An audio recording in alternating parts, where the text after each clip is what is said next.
O estado é onde todos bebem veneno, os bons e os maus. Onde todos se perdem a si mesmos, os bons e os maus. Onde o lento suicídio de todos se chama a vida.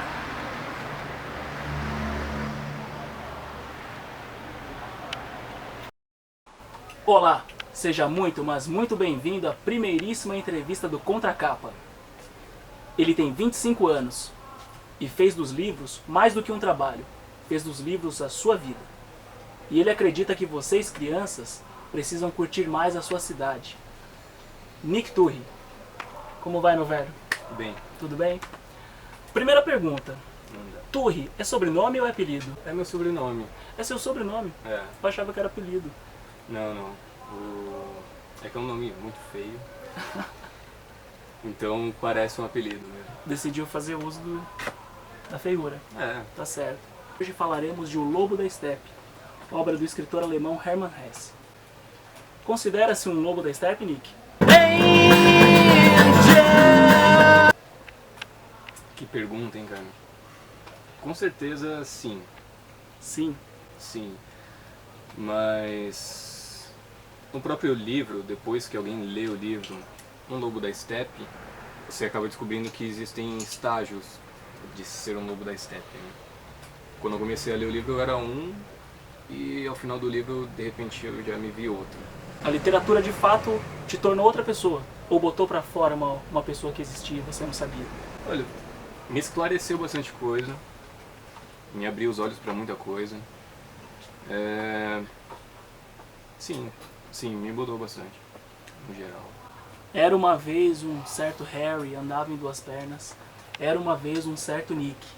É mais ou menos por aí, como diz no livro. E qual é o seu teatro mágico? Meu teatro mágico, cara. Nossa. Meu teatro mágico. Acho que o meu teatro mágico são as minhas lembranças. As pessoas que eu já fui antes no passado e já deixei de ser. Ou quem eu fui no passado e em alguns poucos momentos eu acabo voltando a ser. Às vezes você encarar suas multi-personalidades, às vezes você consegue reunir. Isso ajuda você a reunir tudo e viver uma pessoa só. Eu acho que o teatro mágico, que no livro é uma coisa bem surrealista, na realidade é uma coisa bem individual, assim. É uma coisa que está dentro de todo mundo. Isso mostra o alcance da obra, né? Hermann Hesse está em nossas vidas de uma maneira muito presente e a gente não sabe, né? Muitas vezes a gente não saca, né? Que ele está ali. Existem bandas com o nome Steppenwolf, existem filmes. Então, assim, às vezes você já foi tocado por Hermann Hesse, pela obra dele, e não sabe. Você falou sobre lembranças, né? O Lobo da Steppe, pra mim, ele chegou num momento em que eu sentia muita raiva. Eu sentia, assim, muito nojo mesmo das coisas à minha volta. Eu via comportamentos, eu via maneiras de ser, e isso me dava muita raiva, só que ao mesmo tempo, de certa maneira, eu queria estar ali. E é uma coisa que você vê no Harry Heller, né, o personagem da obra, porque do quarto pra dentro, a casa dele são livros, bitucas de cigarro, garrafas, só que ele para venerar um pinheirinho que fica ali no quarto vizinho, né? Você sente isso também, às vezes? Você se identificou com a obra nesse sentido? Com certeza. O livro teve essa mudança em mim, porque a princípio o Lobo da Steppe, ele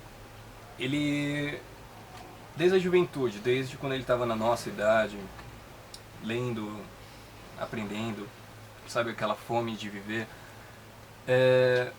para ele conseguir viver isso de uma forma mais plena, ele acabou se desvencilhando de muita coisa, ele acabou se desfazendo de muita coisa, em prol dessa liberdade que ele buscou. Ele acabou entrando nessa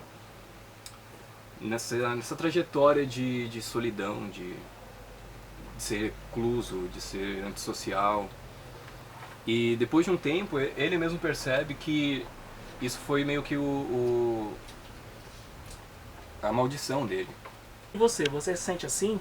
Às vezes, você querendo fazer parte de uma coisa que você detesta. Sim, sim. Acontece de tempos em tempos, né? Você acaba, assim como o personagem do livro, ele começa a se inteirar em relações sociais, começa a ir pros bailes de dança, né, que tinha na época, em 1930. E eu vejo isso ainda hoje. O mundo não mudou tanto assim, né? Um dia eu tô meio afundado num livro, em alguma música que eu tô ouvindo, um estado de espírito bem diferente, bem mais introspecto. E aí de repente do nada explode alguma coisa dentro de você e você quer ir pra uma balada, você quer ir estar É a sexta-feira, né? Às vezes não coincide de ser na sexta, né? Mas esse é um sentimento que ele é latente, né? Ele fica. Porque o paralelo que eu faço é o seguinte, eu acho que se o Lobo da Steppe serve pra alguma coisa, é pra mostrar que você não precisa ser sozinho, nem estar sempre com todo mundo, né? Você pode ser os dois. Sim. É se respeitar, né? Eu acho que é muito isso. É por isso que ele fala de tantas questões espirituais, né? Sim, também. sim. O propósito do livro, na verdade, foi esse, né? É mostrar que uma pessoa como um Harry Heller, que não consegue lidar muito bem com o mundo que vive, ou às vezes tem próprios conflitos individuais consigo mesmo, ele consegue encontrar um equilíbrio, ele consegue não necessariamente aceitar o mundo da forma que ele é, mas se apegar àquilo que ainda tem valor, aquilo que ainda é bom, aquilo que ainda é valoroso para uma pessoa, para a vida em si, né? E do resto, você saber rir, você saber dar risada do resto. Só para loucos, né? É. Muito bem. Bom, eu espero que você que assistiu tenha gostado dessa entrevista, desta conversa. Se você quiser saber um pouco mais sobre o Lobo da Steppe, basta você procurar por essa edição aqui, que sai pela editora Record. O Lobo da Steppe, de Hermann Hesse. Nick, prazer imenso falar com você. O prazer foi meu. Isso a gente faz muito, né, pelos bares aí, né? Você me colocou numa saia justa. Primeira entrevista, um livro tão difícil. Mas a ideia é essa, né? E para quem ainda não assistiu, tem os vídeos desses caras, do Nick e do Rogério, mandando um som pré-entrevista. Vale a pena conferir. Galera, muito obrigado a você que assistiu. Continue assistindo, novidades virão. E como eu sempre digo, a curiosidade elevou o gato. Boa leitura!